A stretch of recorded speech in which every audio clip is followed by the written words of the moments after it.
Hey, how you doing? What do I say to an episode like this? This episode, it feels like I've watched like 3 episodes in a row in terms of like the content that has been in this episode. So I guess without any further ado, let's boom get it on the screen and talk about it for a second, see what I noted down. And we start out really strong with like right there. What are these godly fucking shots that we have right in the beginning of the fucking episode? This is insane. It looks so amazing from the get-go. We do have like the 002B in the corner, and I know it's not an actual reference, but do me the favor and actually go back and watch that part of the episode and play the sound and tell me that the soundtrack in combination with that 2B in the corner doesn't let you think about Nier, right? Like, whoever has played Nier and seen Nier and listened to the music and tell me this is not what it reminds you of, especially if there's a 2B popping up at the right-hand corner of the screen right after. We have some like real-life representations of where they actually got attacked, which, yeah, kind of continuing the theme that we had last time. Do tell me, by the way, if the names mean something special in terms of like the kanji. I haven't looked those up, right? The kanji are on screen. Maybe there's some special meaning to 1 or 2 of those names. But other than that, I do assume that it's just their names popping up and that's it.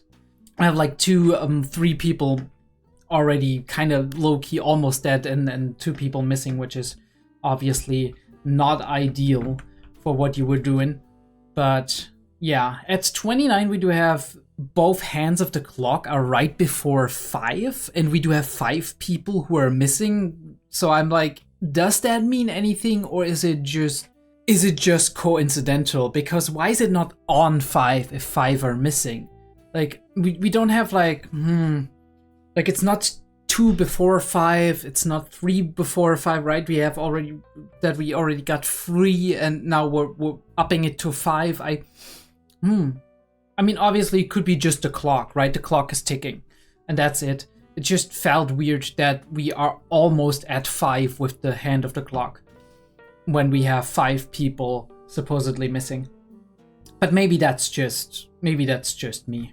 We do also have like the barely missing the core, barely missing the ball into the basket.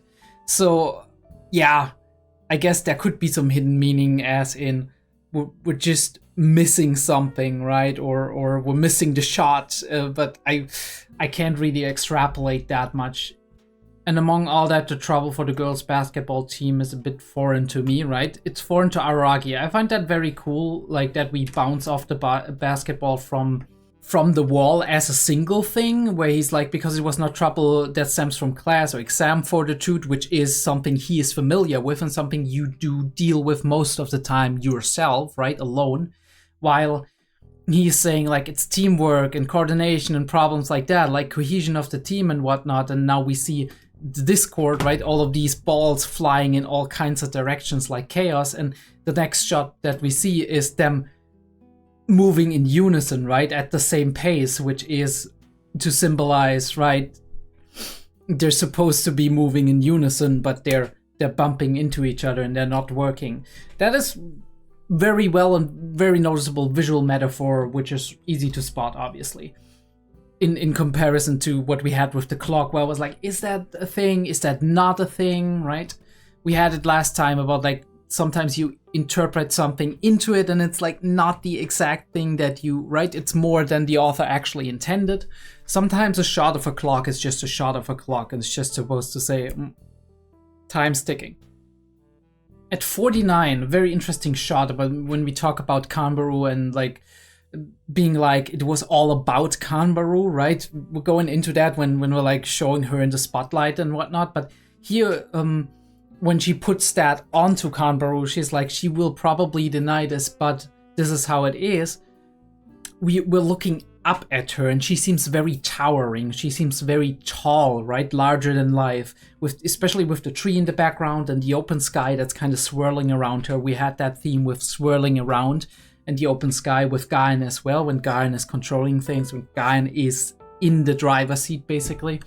And we do have that with Suruga here, but I think it means something different for Kanbaru. It means that she is kind of an idol, right? I do feel like that is the meaning of that. Tree means maybe larger than life, right? Because she's larger than the tree in the background.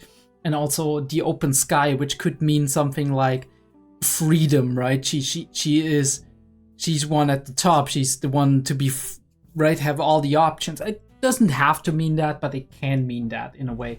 Or at least it feels that way, right? It kind of get that. But yeah, the spotlight, we had that. She's always in the spotlight. Really neat dynamic shots that we're having here as we're explaining that. It was, by the way, it was Numachi who left the soccer team. I looked it up. It was Numachi who left the soccer team, and now I remember too, right? She left it because she was like, oh, whatever, right? I was the best at soccer and whatnot. And I think she had some trouble on the soccer team, and she wanted to have something where she would be maybe just mediocre at, or had to actually kind of give it her all to get better at, which is why she picked basketball in the end. It was very interesting. Very competitive as well, right? Also this kind of genius position that we have with Kanbaru as well. And for Kanbaru, it was actually her withdrawing from the basketball team, because I didn't look that up, but I remembered when I looked the thing up with Numachi that her arm actually manifested when she was wishing to kind of usurp Araragi as his position of being Senjukahara's boyfriend. So then she made that wish, and suddenly the arm appeared on her hand, because before that it wasn't on her hand. So this is when she withdrew from the basketball team, because she was like, I can't risk hurting anybody else, because that thing happened with the runners in the beginning when she first wished upon it. All kind of rusty a little bit in terms of like what I remember of all of that, so I do apologize.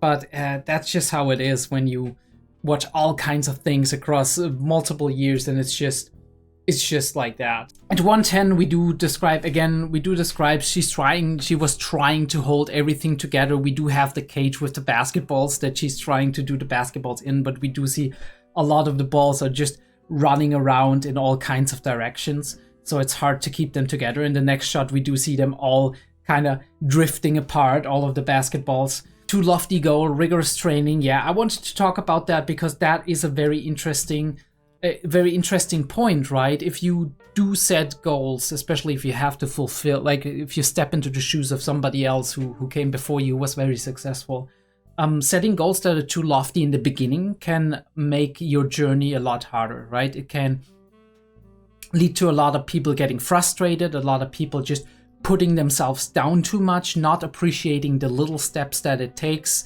to get there, right? Not appreciating the milestones. Goal setting is a very, very important thing if you want to reach something really, really big. You need to have these in-between steps and see where you're improving. Understand that even if it's an incredibly long way to go, sometimes it just takes that time, right? Sometimes like there's so many things that can happen, right? Sometimes it's not a linear progression. You start with like very, very slow progression, and then it goes up a little bit, and at some point, random point in time, it's going to be like, right? Not in terms of your skill, but in terms of how your skill manifests in the world. And that goes for a lot of things. That goes for anything from sports to academic knowledge to just a skill set that you acquire, be that being a content creator or be that being, I don't know, a pro gamer, right? All kinds of things that you are interested in, that you want to reach. I don't know, writing a novel, right? You have to acquire a lot of knowledge. You have to do short stories, probably practice and whatnot, drawing as well. And at some point, it's possible you explode in popularity and you're there, right? Because you wrote something and people really celebrate it and whatnot. And it's the same for a lot of other things. But if you do set your goals super, super lofty in the beginning and you're not you're not trying to reach these individual goals, right, in and of themselves, because that is something important too, right? It's already cool that you beat Team X or Y or Z, right? Because you weren't as good as them before. That is an amazing thing. Or like winning locals, right? In like versus nationals. Like you don't step into nationals immediately in terms of like a sports team and whatnot. That's just how it is, right? But yeah, 2 lofty goals, and then we do have like these little flashes, unavoidable peer pressure. We talked about that in the main discussion. Not solidarity, but collective responsibility. We talked about that as well, and we do have the visual accompanying that. It's the ball cage holding them all together, caging them in by, right, peer pressure and collective responsibility, being like, think of us, right? Think of us. You owe us that, right? And if you don't, you're guilty of not doing that, right? You're betraying us. This is the kind of thing, right? That the rhetoric that you... Sometimes you're not doing it in a mean way, right? Sometimes you're not doing it consciously, right? You yourself are so invested in this that you're trying to hold everybody together, and you're saying these things and not realizing how much damage you're actually creating. It's very interesting when Kanbaru gives this like weird interview thing. We do see that she's sitting on a pedestal, right? And we flash over and we're seeing like Araragi and Higasa being all the way down there, right? Symbolizing that even Higasa, who was a really good basketball player and was one of Kanbaru's team members, was below in terms of like talent, probably, right? And Kanbaru is sitting on her high horse, right? She's sitting on her throne and she's talking down to people who don't have the same world, right? Not the same world view. I mean, they just don't exist in the same plane as she does. And be that, right? We talked about her having her own reasons for trying to be as good as she possibly can, but no matter why she got where she is, be that raw talent, be that effort, be that whatever, in the end, she's at a point where she can't relate as much to a person that is on a very average or normal skill level. So this is a very hard comparison to make. She's sitting on her horse and bookshelf. At 141, I actually looked up something very interesting because I didn't quite understand what they were saying here, right? In terms of like we had a discussion. It wasn't like we took one measure or another to solve it, but instead it seemed to have backfired. Kind of weird sentence. It doesn't make sense to me, right? And I looked up the German translation, and the German translation actually says as much as it wasn't like we did not take any measures, but the measures that we did take seem to have backfired. And that made a lot more sense to me. I don't know which one is the correct translation, but this one actually makes a lot more sense to me in terms of like just how it comes across. At 149, we do have like all the basketballs flipping out of the lockers, which obviously is the team members quitting. Very nice way to. Also, like the colorful thing, it's very nice touch because everybody's a little bit different, right? Representing individuality in a way. And also the straps that we have on like the smartphones and whatnot, like doubly so. At 213, we do have... Oh yeah, I did actually look that up, the translation of what the people were actually writing right there, which is very interesting. The German actually did have that translation. The German lines in various occasions did help me a lot here. It kind of explains how the ones who went through the trouble but managed to get past the hurdles, they had this weird sense of euphoria, right? And through this weird sense of euphoria, they then, the ones who complained, right? They were kind of being put down and criticized and guilt-tripped, peer-pressured into not criticizing as much. That is kind of a thing that we talked about it in the original discussion as well. Like I said, pride, sunk cost fallacy, right, etc., etc. This is actually a very poignant scene here at 231. We have Kanbaru sitting on her literal throne of books, right? Though the books are not the important thing, right? She's on her throne of having achieved what she has achieved through certain means. The thing is, she's talking about how the older generation, right, we're doing the same thing, but how we feel about it is different, right? So for her, it's all square. All of the books, the throne, it's all neat, and it seems like a very stable foundation she's sitting on there, and it's very, very rigid.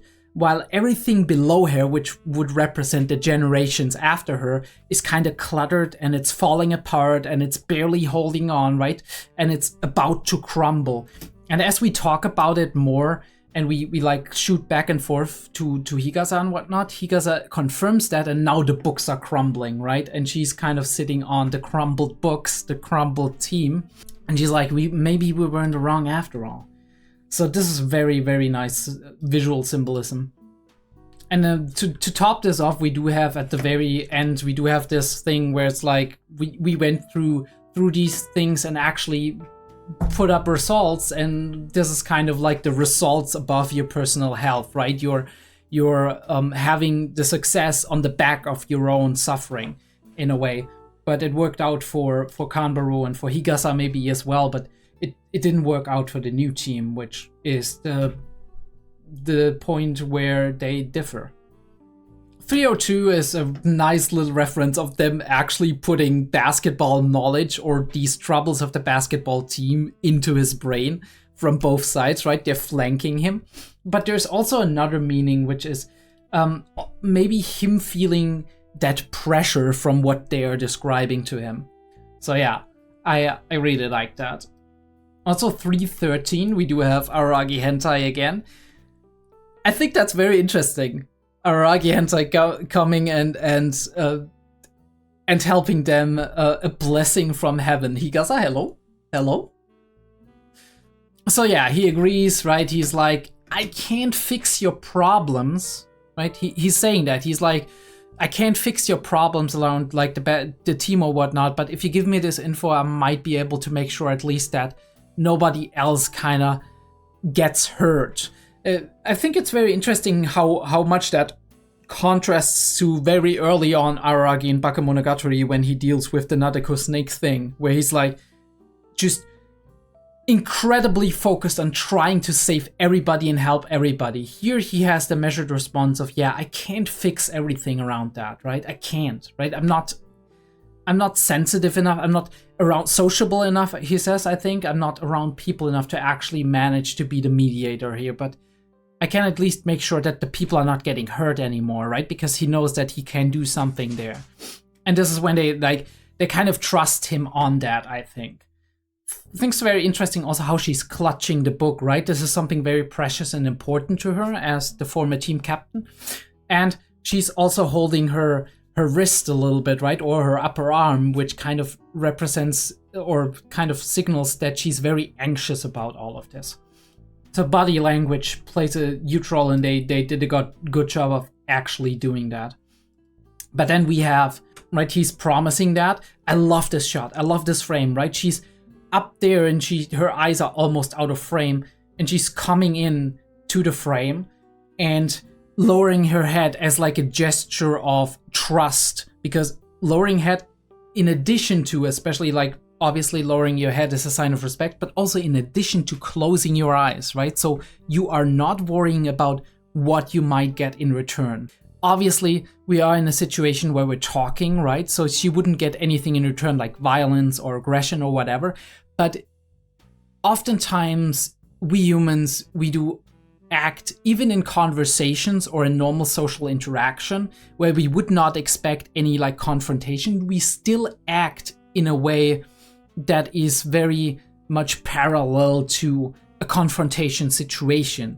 So what I'm trying to express in this way is, if you are acting in a way that is you presenting yourself as defenseless to another person, right, because you trust them, it is similar, right? If you're like active, if your organism is full of adrenaline, active, whatever, right, in a fight maybe, as it is to you being in a social situation. Both of these things exist in parallel. Like you have an opponent, right, or somebody opposite of you, and you're talking, right, and or you're staring each other down, and you know what, I trust this person, then you would probably turn around, right? There's a dynamic situation, a lot of shit is going on. You would probably turn around or close your eyes or whatnot and let yourself be vulnerable for a second and not have this person in your view.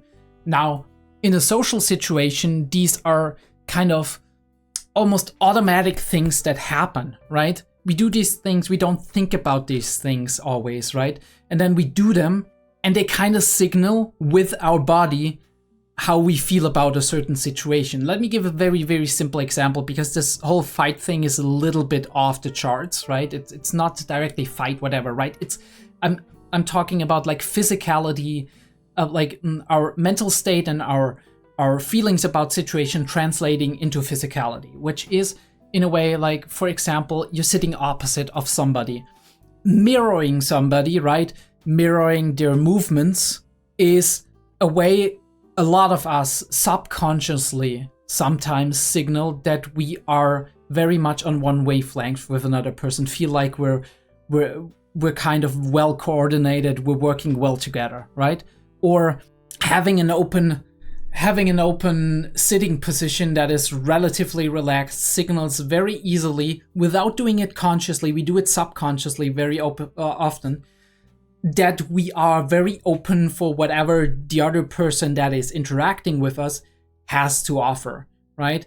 Just as being in a conversation and sitting like this or like a little bit away does clearly signal the opposite side, that you are very defensive, that you do not want to engage with that person, right? And in that sense, I do feel like her lowering her head, closing her eyes, right? Not having any visual cues of what's happening around her, that is an indirect sign of her being like, yes, I trust you. I trust you with that. She's holding it like a holy object, but also here, this frame, we do have the tree, right? We do have the tree. The leaves of the tree are kind of giving us a little bit of a shadow. Something is overshadowing the situation we are in right now. But the situation that just happened, somebody offering help, right? Being like, I think I can fix this. I think I can help you to at least avoid any more danger. It's kind of letting the sun rays through the leaf, right? Shining through. Hope is glimmering through the tree leaves, right? And it's dispelling the shadow. And the rest of the sky, it's not open blue, completely blue sky, but it's a very sunny, summery, warm feeling sky. So we do have warm feelings about the situation we're in right now. The weather often, like, especially in media, the weather often reflects how we feel, right? How a situation is supposed to be done, right? If you want to make a situation very dramatic in terms of like a confrontation and things happening and a lot of bad emotions happening, you can put that entire scene into a stormy day, right? Or a stormy evening, a stormy night, whatever, right? A stormy night would be more on the vein of like horror and like being afraid, right? Being like jumpy. Then we do have rain, of course, which is the typical thing for sadness, right? For maybe depression, for bleakness, because the sky is getting gray and everything around you is gray, kind of grayscale and whatnot. We do have snow, which is often just connected to emotional coldness, right? Like this like freezing over, this feeling like like you have to thaw something before it becomes great again, right? A lot of us don't like winter either because it's dark all the time and it's like cold and it's like, by the way, do you have a coffee? Very cheeky. Nice try. And the answer is yes. He has 1 and 2 halves, basically, right? Let me explain. 1, Senju. 2, Shinobu, clearly. 3, Hanekawa. There is reasons to believe that, okay? There is reasons to believe that. But yeah, she would like, very cheeky, like, first she's like teasing him about his reputation and then she's sliding into the DMs. Okay, I see you. Also, the next, like, a couple of frames later, there's nothing special, but I do really love the setting, right?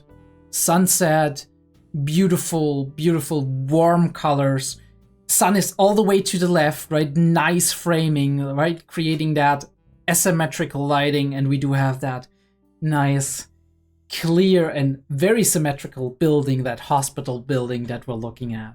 It's also very informative, right? We do know a day kind of passed, and now we're reconvening before the night before the night comes. So we do know it's before we meet Shinobu again, because she's coming out at night most of the time. But yeah. And immediately Gan has the book, which is like, first, she gave it to you, but yeah, she trusts you, right? And I do think that Gan having the book is actually more of a sign that Araragi doesn't trust himself with the book, in the sense of like, I don't feel comfortable holding on to it permanently, right? So I give it over to somebody who maybe knows how to use it better, which I think is very responsible of him. It's very nice, and it also kind of reflects how he is on the inside, right? How he ticks. Also, I kind of revisited what we were saying here, where she's like, yeah, vampires, blah, blah, blah. Maybe the expression she uses, the shadows in the hearts of the girls basketball team, right? Maybe this is the point that she's making, right? The shadows in the heart. Maybe shadows, vampire, that's kind of the connection, right? We know Shinobu exists in Araragi's shadow. We do know that there's like shadow, night, vampire. That is a connection. So maybe that is specifically, that focus on that word is what we mean in terms of like how the apparition vampire actually gets drawn to people that have negative emotions, that have shadows on their heart or whatever. I do still not know what they mean with like suitable for them, right? Apparitions are, what does he say exactly here? Right. So you're saying apparitions have reasons suitable for them. No idea what it means. I can actually look up what the German means. No, that is Russian. I'm sorry.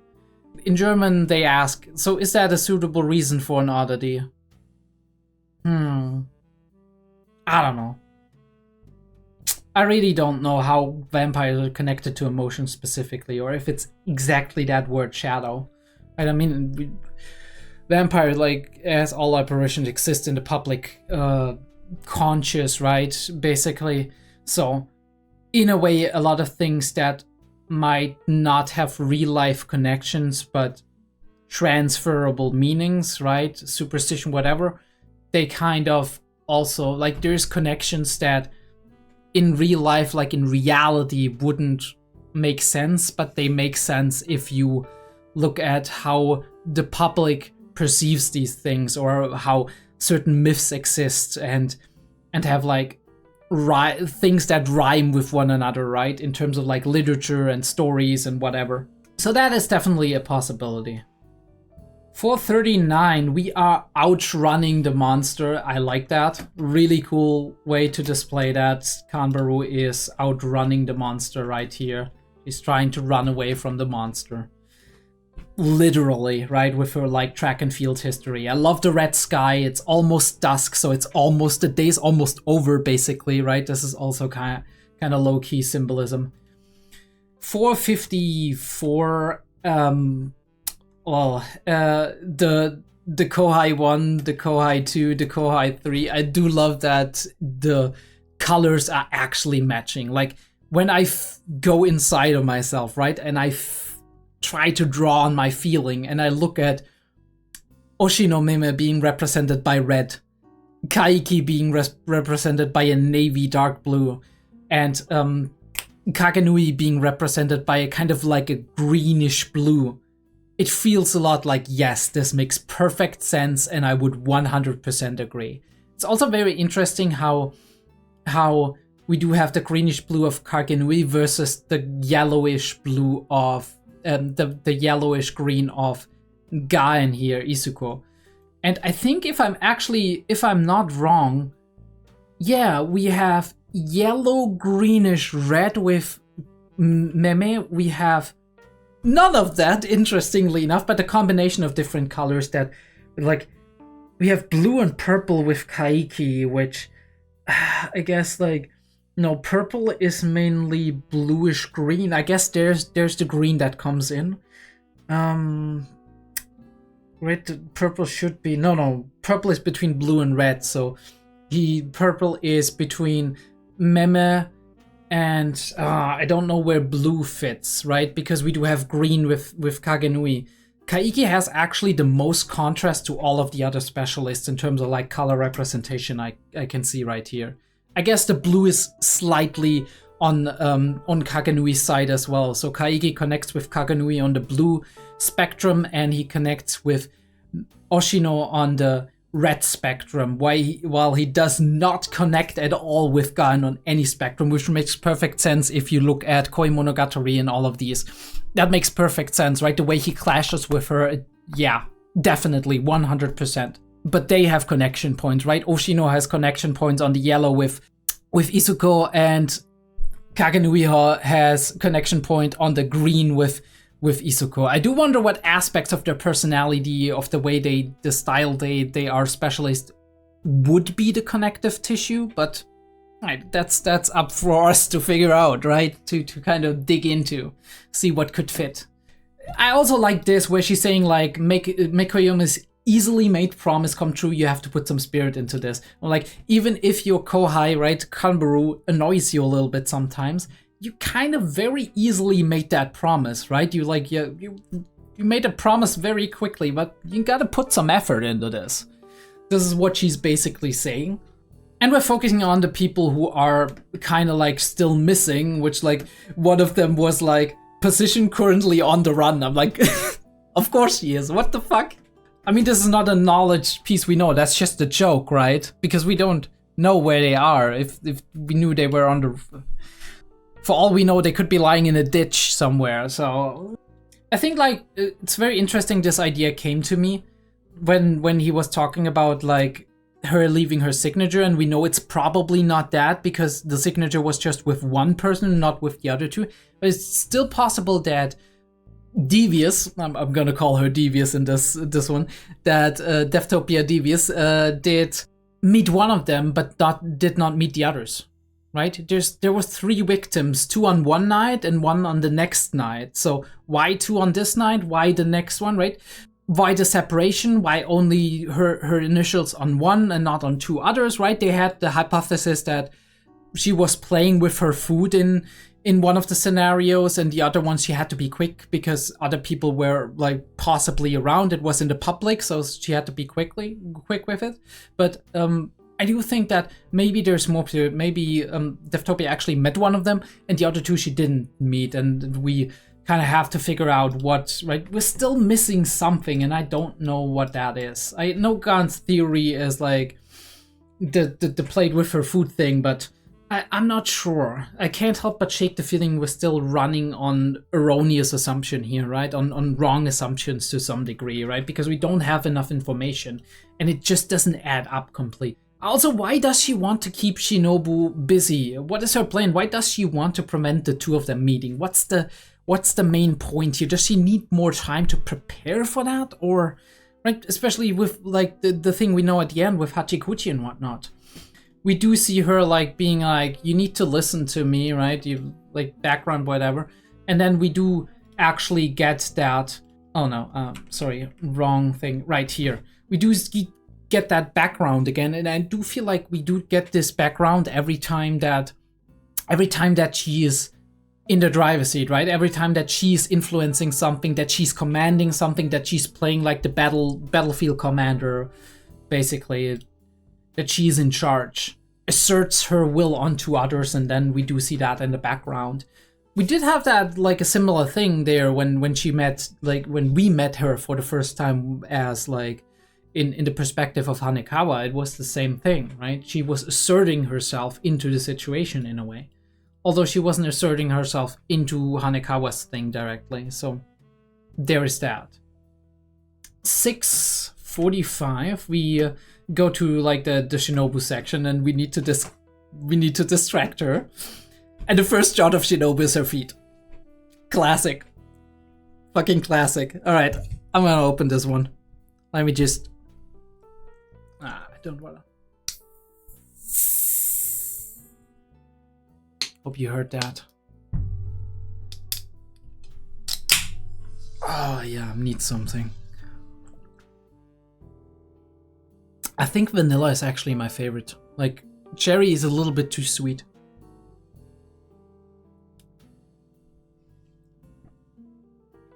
Vanilla has that little thing to it, right?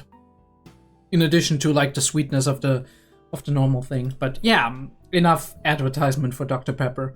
We also have like immediately she's very mad and the eyes go right into the camera. I do love that kind of shot where you just like zoom into the eyes and then change the shot. And Araragi, he looks like a child who has done something bad and has like just trying to prevent the parents from finding out. He's like, everything is fine. Do not look behind the bed. I have totally not wrecked something there out of like anger or whatever. And he looks like a little kid in this one specifically. 6:51, right? When she's trying to lay, she's like, you're hiding something, like immediate panic. Steer the wheel into another direction, right? Steer the conversation somewhere else. Like, what are you saying? And he's doing it badly. As always, he's doing it badly. I don't need to highlight that again. Araragi, what the fuck are you doing? There's like, I mean, to be fair, like it's very like a very lover-like interaction. So I'm very worried about the two of them sometimes, but they, right, you know what? Wholesome bond, okay? Wholesome thoughts, everybody. 7:19. Oh yeah, definitely. Shinobu fans are eating good this week. But also, Araragi fans kind of eating good as well. There you go. Everybody gets some. I do love this, like with the two parts. It's almost kind of Hanekawa-esque with like black Hanekawa, white cat, right? We could have chosen a black cat, but we chose a white cat on purpose. I think that was on purpose. I mean, I guess it's a metaphor too, like him trying to play like the nice kitten. Though cats are assholes, to be honest, right? Like, never trust a fucking cat. You turn around, they fucking hit you. If they're annoyed, right? If you're not paying attention to them or whatever. I mean, they can be nice too, but it's like roller coaster ride with them. 7:23, right? He's looking away.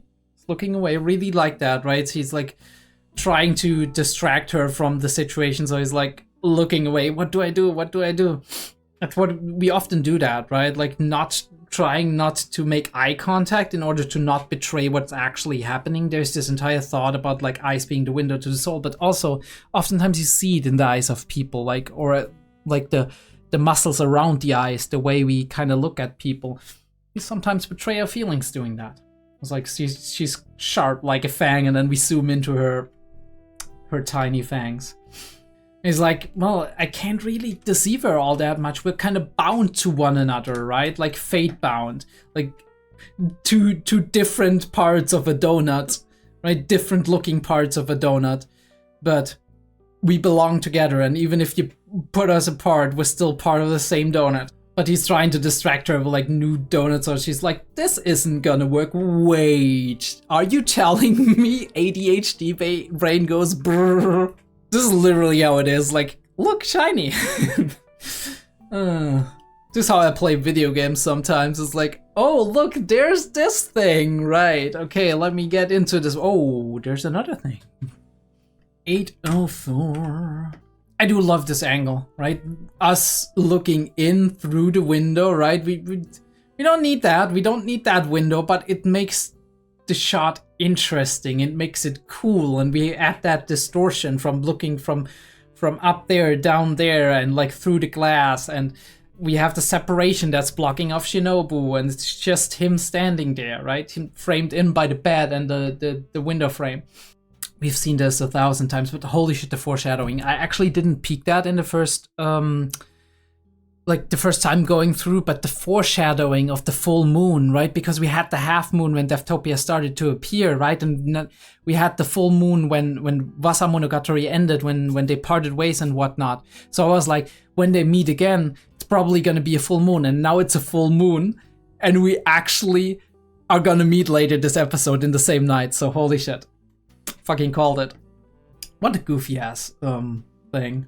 I also wanted to talk about this frame. It's not too crazy, but I think it's a great separation of the room in terms of like the frame. He's looking out the window, and we have a very busy side on this side, on his side, right?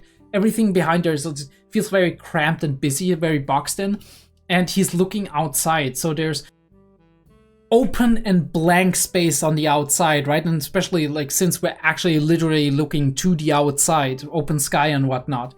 So Araragi looking in that direction, it feels very poignant in that situation, right? Nice angle. I do love that angle. It's really great. I think it's so cool how we, like, can I say that for a second? It's so cool how we're using the space. We're using the space so well, right? In one frame we're looking at something from one side, and we flip it around and we're 180, then we zoom in and we have a very detailed close-up, super fancy shot of something, then we zoom out and show the scene in general, right? As the conversation is flowing, as we're going on, we're switching to goofy, then we're switching back to serious mode, we're switching to different art styles. Stuff like that is what makes a story, right? What makes a media, especially anime, what gives it life. And I think this is amazing.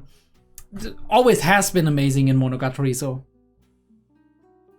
And yeah, 8/5, he actually is the prince. Like, we talked about the prince in episode 8, when she was like, right, Deftopia was like, when that prince finally comes, and he is the prince. I mean, obviously in his telling of it, right? Romanticized telling, as we talked about it. I do like the addition of the white flowers, right? There's white roses, I think, representing innocence, purity, right? And it's all these things that technically Kiss Shot is not, or was not. She was not pure, she was not, right, like, innocent and whatnot. She was a monster.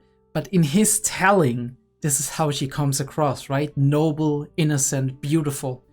And she is all of these things in a way, but not as a vampire as she was when he met her, right?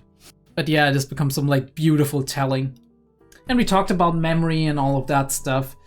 And he's like, actually, I was in tears. He was in tears in Kizu. He was shaking. He was a fucking mess. He was a hot mess. He was shaking so hard when he was like offering himself. He was like, come on, right?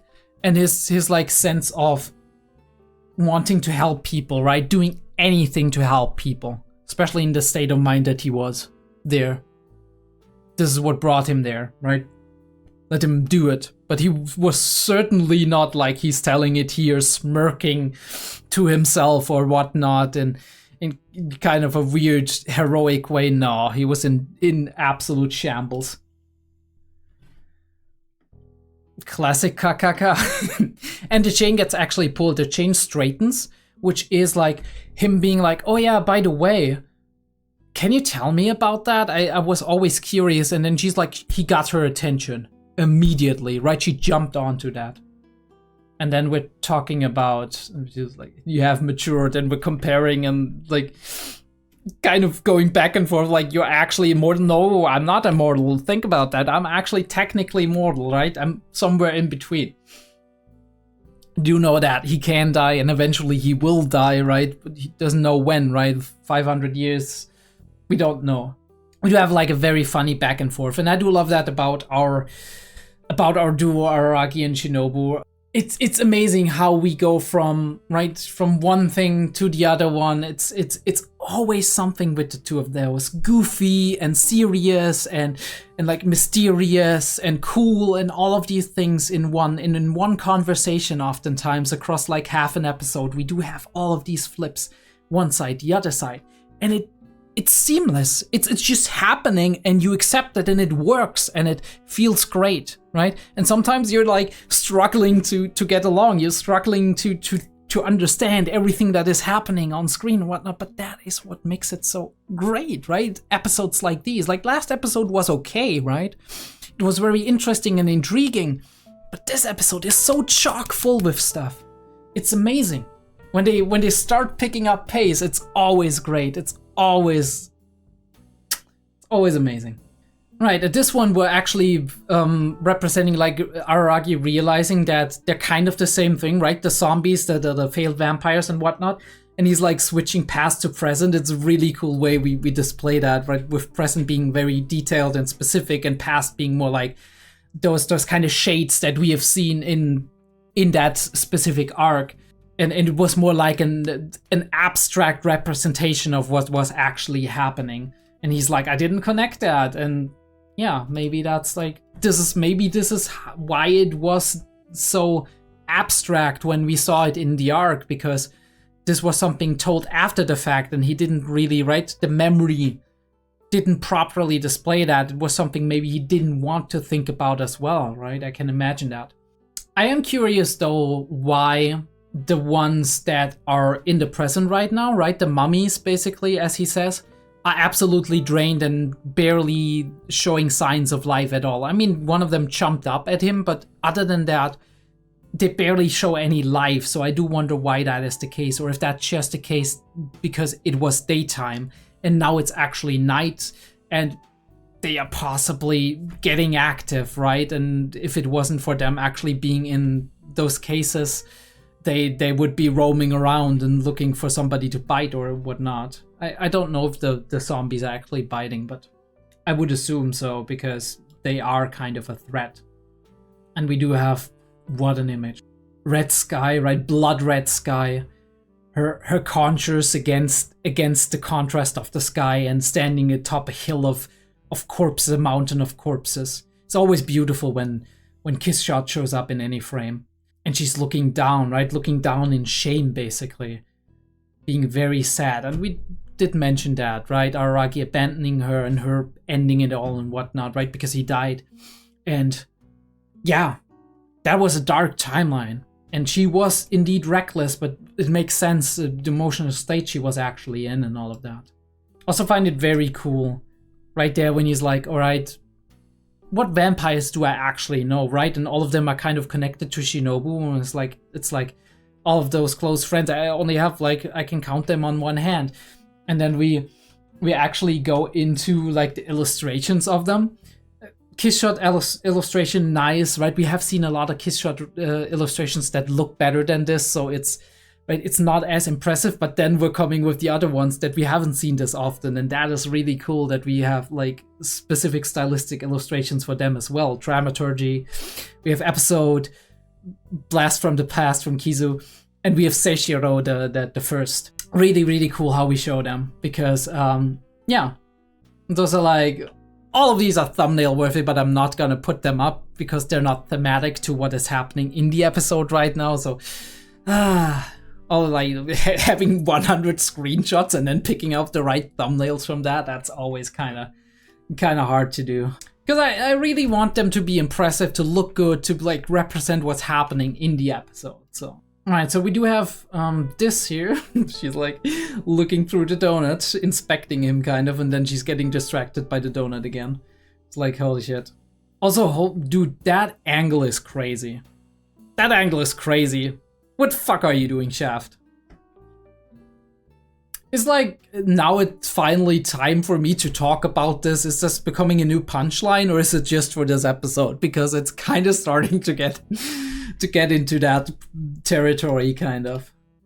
Also nice that when she mentions Deathtopia, we're like flash to eyes, flash to fangs, flash to full figure of her, and like the more grown figure of her, probably the one that she has gotten to know the most, right? Because this is when she met her, and for kind of a period of time until she started starving and then conserving energy, right? Going into that state. And yeah, we see like this is after the ceremony. We do see that because she has her grown-up state, and holy shit, I need to run that back. The heels. The heels make all the difference, people. The heels make all the difference. It's amazing. And we go up, right? We flash the legs, the dress. This is a really cool way to incorporate the dagger from like the side, from like her smaller form to her larger form now at the sternum. Exactly. Really cool. And I do think that if she was standing right in front of you and you would see the full frame, it would look amazing, right? In terms of like design. I think this is very close to what we see in that drawn picture of her, right? That painting that flashed last time when Gan mentioned her as well. And her smiling, right? Yeah. And when chapter 12. Right, next one is 1142. She's like, I haven't seen her in 600 years, and then we have a flash of the moon and like birds flying by. 2 birds. Reference to her, right, that scene at the end of episode 8 where they're both flying, right? Her turned vampire and Deftopia being the full frame again. And it's also very interesting that vampires, when they actually make offspring, they are kind of gaining strength temporarily by sucking the blood, right? So it's like almost like procreation and eating are one and the same, or are like it's procreation and eating in the same thing, in the same action, which is very interesting. I mean, she said something along those lines a couple of episodes ago, so it makes perfect sense. And she's talking like she's very, very sad about this, kind of like, right? Downtrodden. It's like she was truly reckless, though she must have long since crumbled into dust like the castle. We do have all of these crosses, which almost seems like maybe those are her, like, Deftopia's former minions? Right? Is that a reference to her minions also being dead at this point? Aragi's like, what do I tell her? Yeah, and she's explaining how reckless, right? The eating and whatnot. Interesting shot here. Her in darkness and her in the light. The contrast, right? She's a true vampire, like a true dark vampire, the gourmet. She's just eating to survive, right? Kind of deal. Almost, right? And these days even donuts and whatnot, so it's something different, but it's like her in the light, right, as like some kind of holy figure, and her in the dark as kind of like the devil figure. And her face is black, so I do wonder what that represents, if it represents like her not wanting to think about it, or if it represents just her, what she was saying, like that for a time she forgot she was human before, and like that this is the gaps in her memory, basically. Right, and the claws going for her because she tried to, and then the fangs because she tried to eat her in the beginning and she was kind of her prey. Romanticized versions, right? And we're going into this. And it's very interesting. He's like, you're saying the same thing I am. And she's like, you can't fight blood. So I do wonder what that means. I have an inkling, but I'm going into the German just to see. Oh, yeah, okay. So the Germans translated as we're blood related after all. So it is the way I thought it was, which is like her saying, right, you and I, we're kind of the same, right? We're the same blood. This is why we work the same. This is why we act the same. And I think that's very interesting. I'll talk about it a little bit later when we're at the shrine, the cohesion of Araragi and Shinobu. That has happened ever since the series ended with Owari.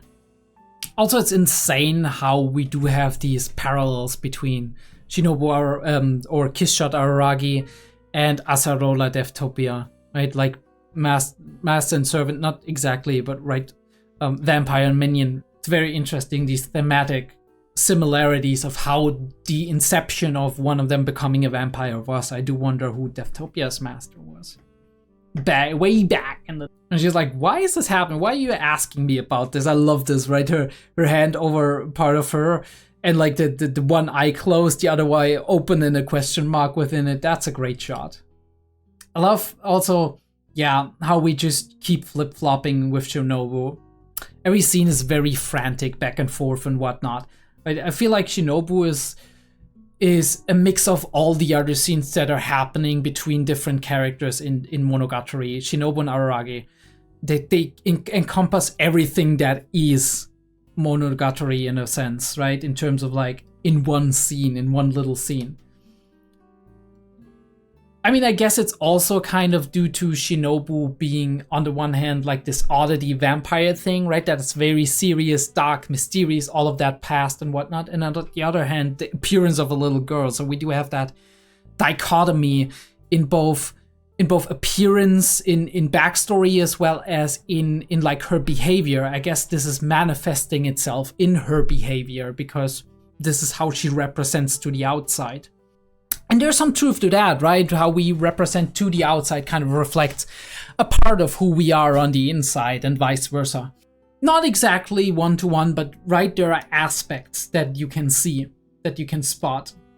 And he's going into the stop sign. He's like, nah, let's end this train of thought. She's gonna get to break Ishigami, break.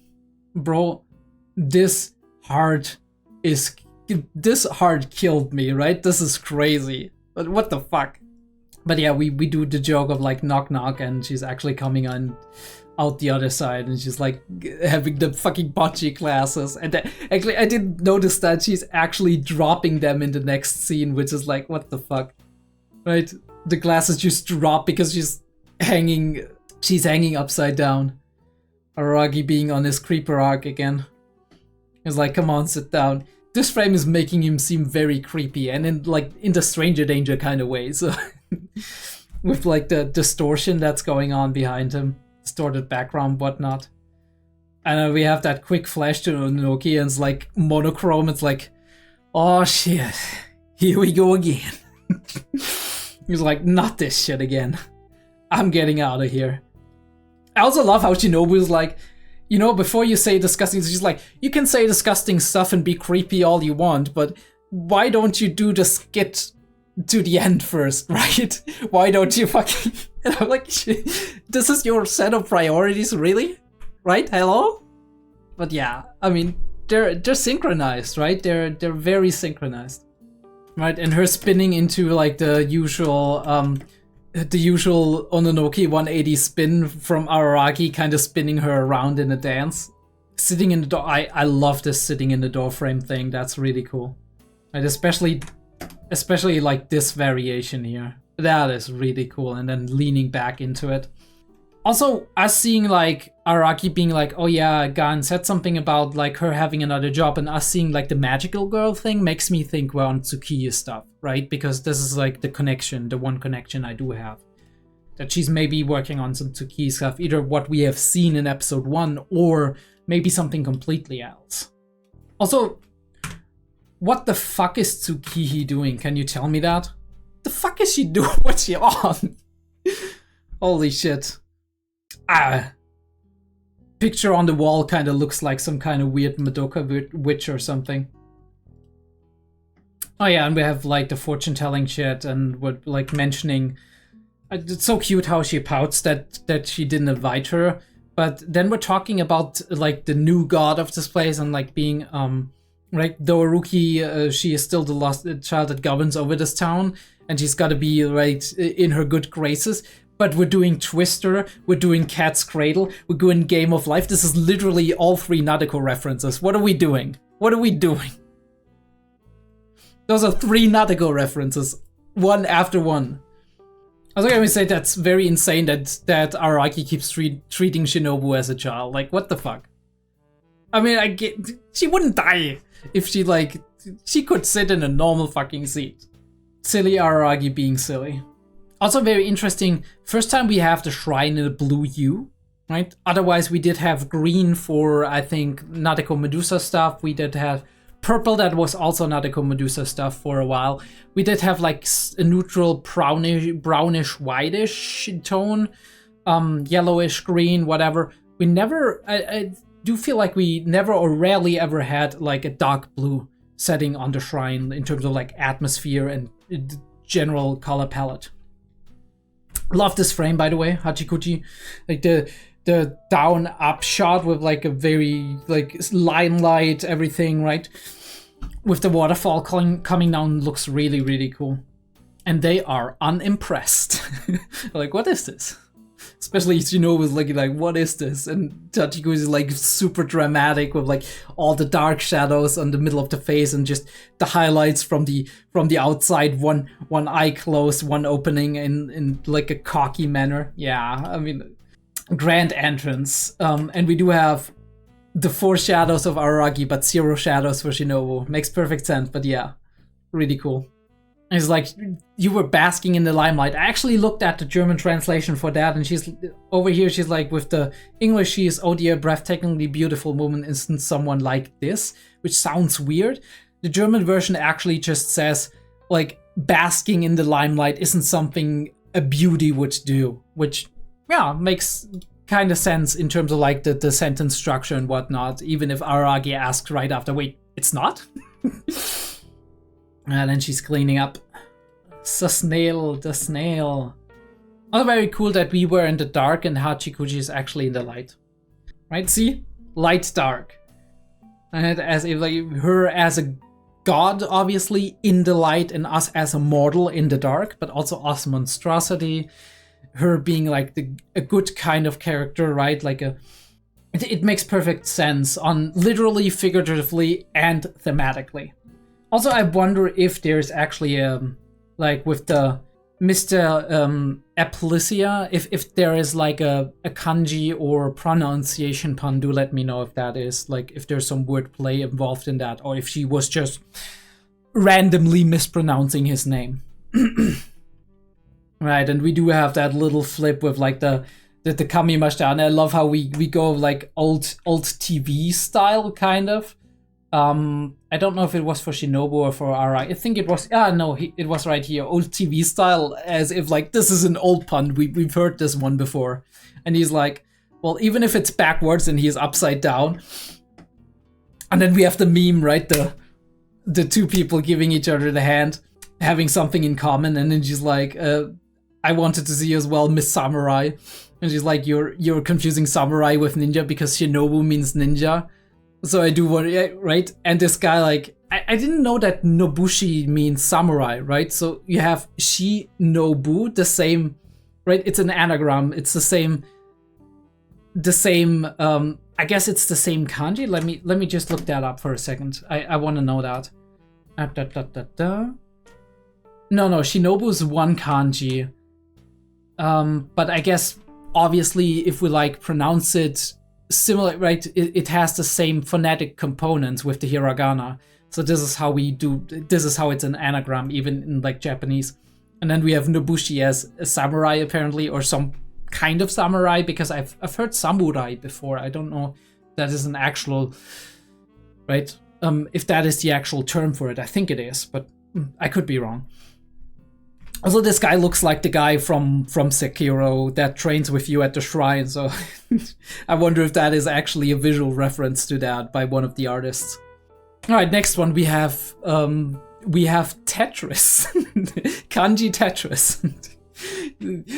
Nice little reference, but also it's so adorable how Shinobu and Hachikuchi are actually doing the Araragi and Hachikuchi routine. It feels like they're a cohesive unit, and like Shinobu is really happy and like excited about doing the same routine with her. So really cool, and kind of symbolizes how much they are basically the same unit, the same person in a way. And she's like coming with, I am here to introduce you to a young girl. We're like, hold up. Hold up. We are never beating these allegations. Never, ever. But yeah, the framing is really cool through like the tatami, or right, the paper thin doors, the light that's coming in, right? A lot of light at the top and a little bit less at the bottom, but still enough, and it's kind of backlighting that's lighting the frame of Hachikuchi while she herself is in the dark, but just enough of a glint, right, for us to see properly what's happening on her face. Perfect lighting. Dramatic. And Araragi is like, you son of a bitch. I'm in. We have these quick flashes. I do wonder if this is like a replacement for the flashcards, because this is like 2 chimes in this episode where we just quickly flashing this, and it feels like this is like a novel sentence. Young girl who wanted to keep riding on my shoulders after I was done mountain climbing gave me an elbow to the crown of my head. Right? That sounds like it would be like a 1-to-1 sentence from the novel. I do wonder if this is kind of a compromise of them trying to kind of inject in some of these old flashcards, but not in the way it was back in the day, more like in a modern way, just on the screen. Yeah. Fucking adorable. Look at this. Look at this. It's so fucking adorable. And we do have like the sliding doors, all of these patterns. And we're like opening up to something that feels like a shrine, right? Like almost like a kind of ritualistic thing, right? And the object of worship is in the middle. And we do have the perfectly placed larger object that is covering the unmentionables. Also very interesting, very cool. I feel like this, I've seen such a scene before in the hit series Shogun that I recently started watching with a friend of mine, and like we had a person lying on a mat like this, on like a heightened place, and it was somebody who was in a position of power who was on their dying bed, which is like, maybe this is the exact same thing, right? Somebody who's like higher ups, like some kind of sama, some kind of important person being placed up there on their dying breath, basically, and people attending to them and listening to them, right, as they are passing on. But yeah, this is immediately, right, Shinobu has these expressions on her face. She's like surprised and I think worry as well, in a way. She's like, holy shit, what's the half shot, right? And her glowing, which is also very interesting. She kind of looks like that thing of Voldemort in the final Harry Potter movie. Somebody memed that. Holy shit, somebody's probably gonna meme that. Shinobu flip, and we're going there, right? Again, conveniently placed object, really well done. Right, and she's like, she was naked to begin with. Araragi's like, I didn't question that. Why did you mention it? 1820, Shinobu actually asks something along the lines of, oh god, maybe speaking directly to Hachikuji. Maybe she's saying Kami-sama.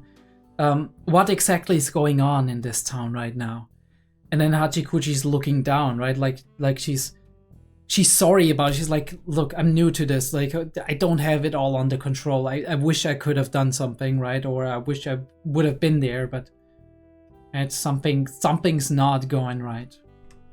And she's saying like she's in a critical condition, like kind of what was that? Cryptobiosis or whatever it's called. Cryptobiosis, which is like some organisms can actually put down their entire metabolism to a point where they are barely using anything and barely passing as alive, even to the point where like oxygen intake is so low that it's barely measurable. And yeah, that's the way they stay alive in states of extreme deprivation, right? So we have to assume that she hasn't, right? The sandhill in the front, right? Or like whatever that is. I think it's rice, actually. Rice, I think rice has some religious holy meaning in a way, like something, right? Especially in rituals and whatnot. So it's very interesting that it's covering her body, and it almost seems like she's 90% under the ground already. So she's like 2/3 into her grave, basically. Barely over water, basically, with her head. Something like that. And we're mentioning medicine, where we're like, okay, first of all, Hachikuji, where do you have that knowledge from? And second of all, that is a baller shot. That is a baller shot. Right? But we're going into hell, which is like, wait, hello? Hello?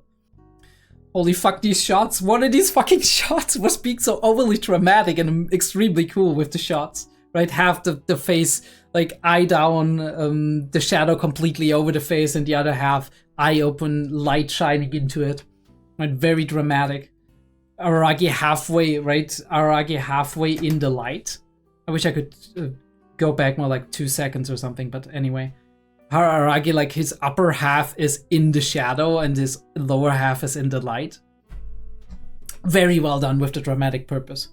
But yeah, how does she know that it's in hell? I mean, I guess she was in hell before we know that. She was kind of Araragi's guide back down there. But also, why do we land in heaven later? What? Hello? And Araragi takes this very, very seriously, we do see. He's really feeling himself. He's like, my second home. Hell. It's like some kind of like superhero ninja, whatever. I don't know. I love this shot because it's like them being separated on different sides. It feels like they're having a duel or some shit, and Hachikuji is actually the referee in the middle. And we have like the light coming from the shrine, which is slightly lighting everything up, so we barely see them. Classic head tilt, classic head tilt. Shinobu head tilt, there we go. Mouth point of view, hello, what? And we do have a little bit fun with that. She seems to have having a little bit too much fun, actually. The dojo classic reference, and this is an amazing shot, isn't it? Look at that. That is cool. That is so cool, right? And it's the thing is, it's almost perfectly symmetrical as a shot, right? The only thing that's not symmetrical is her bangs. And like the clothing, right? One of the parts being over the other, of course. And she's doing these things do let me know if they have any meanings, like in terms of like the kanji, if there's something special about that, or if this is just them having fun with like names she's making up. I really like this one. I really love this one. This is really cool looking. But yeah, we're going through these. I actually wanted to go frame by frame on like the last one where she's like, because that is very cool, right? The way it's done. So we do start with like a flash, and then we're going after image, and she's doing the millennia. What the fuck? She's doing the millennia. I just noticed that. I didn't notice that before. She's literally doing the millennia. It's like with the sword as well, right? The sword fits perfectly. Even with like the... This is like... This needs to be a reference, isn't it? Right? And she has after images, right? It's really well done. And we start on 3s, I think, right? We go in, it's like... Okay, we ignore the flash, okay? 1, 2, 3... 4 even, like standing in the middle, right? Because we're going up there. How millennia does it, right? 1, 2, 3, 4, 5. 1, 2, 3, 4, 5, 6. Okay, we're in here. 1, 2, 3, 4, 5, 6. 1, 2, 3, 4. 4. 1, 2, 3, 4, 5, right? Because we're landing shortly. 1, 2, 3, 4, 5.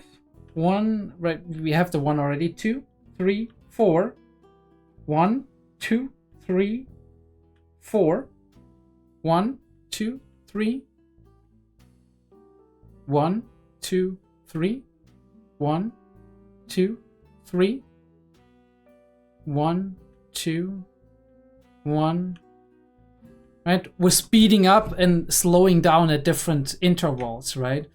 Especially with like the after images that are actually coming right like a frame after her and just imitating what she's already doing. And then we zoom into the eyes and go into the camera, and then we change the shot into the ED, which amazing, right? Really cool how they animated that.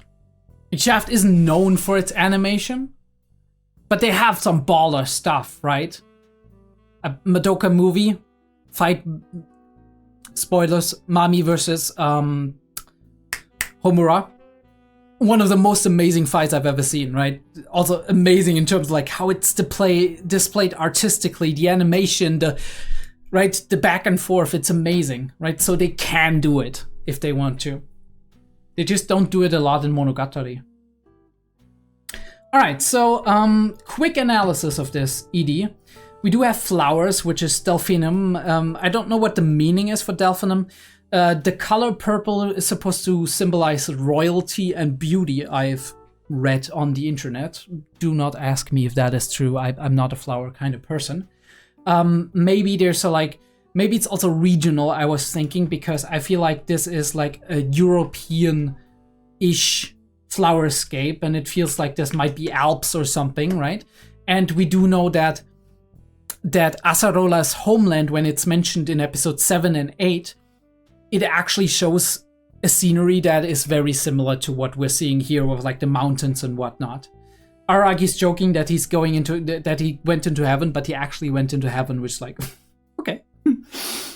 I wonder what we're seeing here. I really wonder what we are seeing here. If this is actually a thing of like, hey, we're in heaven now because of XYZ, or if this is actually just us having a peek into Acerola's heart, right?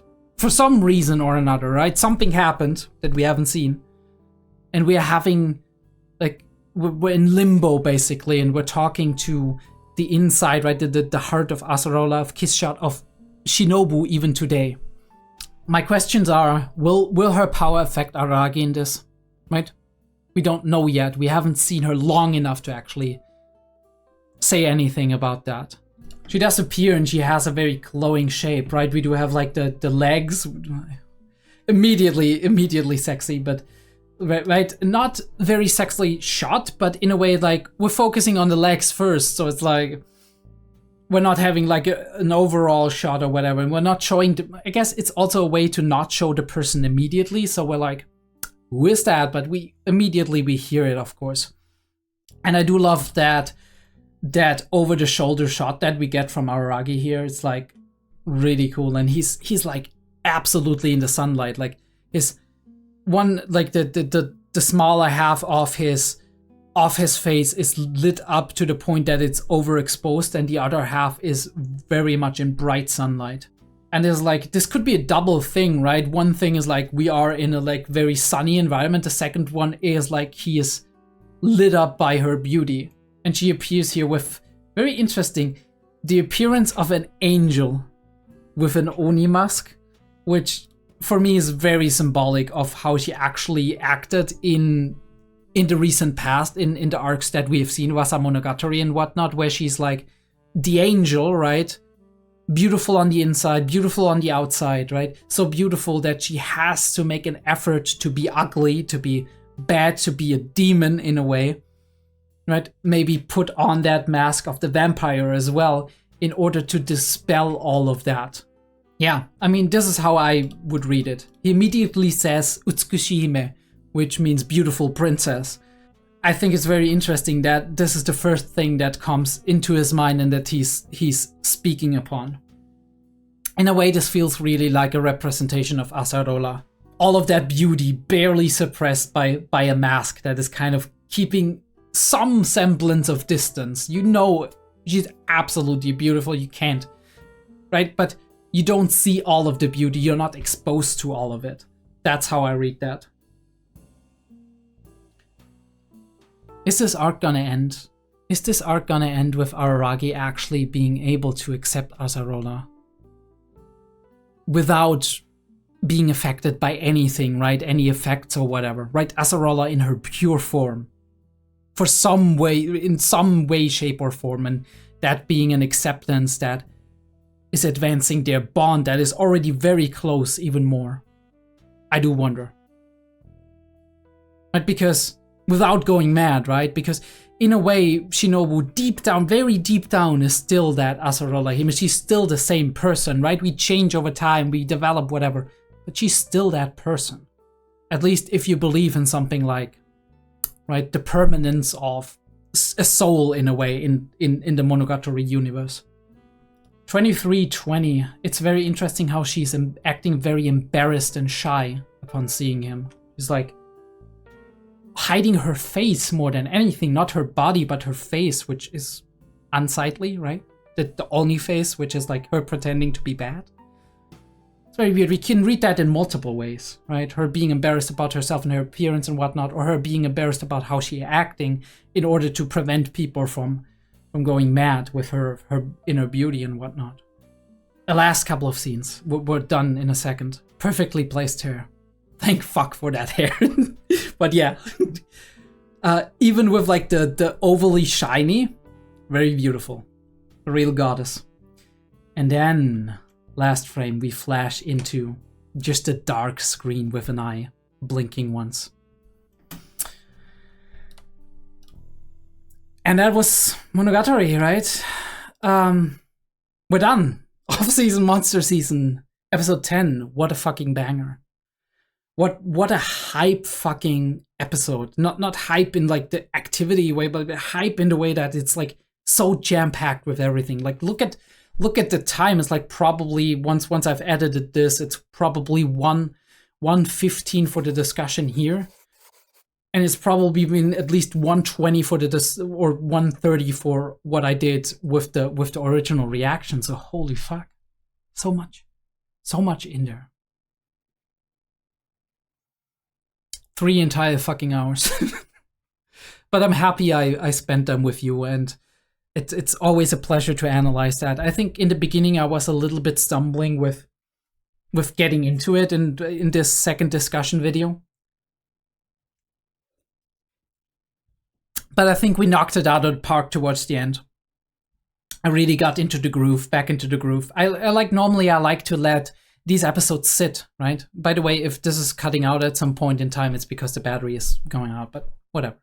I like to let these episodes sit for at least a week or most of the time, because it feels like I need that time to process what's happening, right? Process what happened in the last episode. Yeah, it's about half a week for the next episode. I don't know when I will react. Maybe I'll react like in a week, and it'll come out like around the same time the week after, right? So maybe I can do it like that. I'm a little bit late to the party on this, but at the very least, I'm within the same week of the episode. That would be kind of a compromise for me to actually sit on it, because this was a dense episode.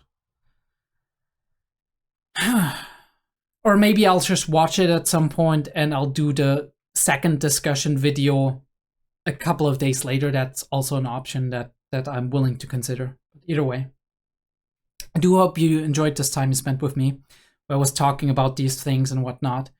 I know a lot of you find a lot of joy in the specifics and the details and all of that, just like me. Like all of these little representations of what's happening. And sometimes I lose myself in the details, and I do apologize if that's the case. Sometimes you can also say something, be like, hey, I really loved this part and that part, but I think in this part you lost your train of thought a little bit, or you went too far, or you went on too long, whatever, right? It happens. But yeah, I'll see you next week.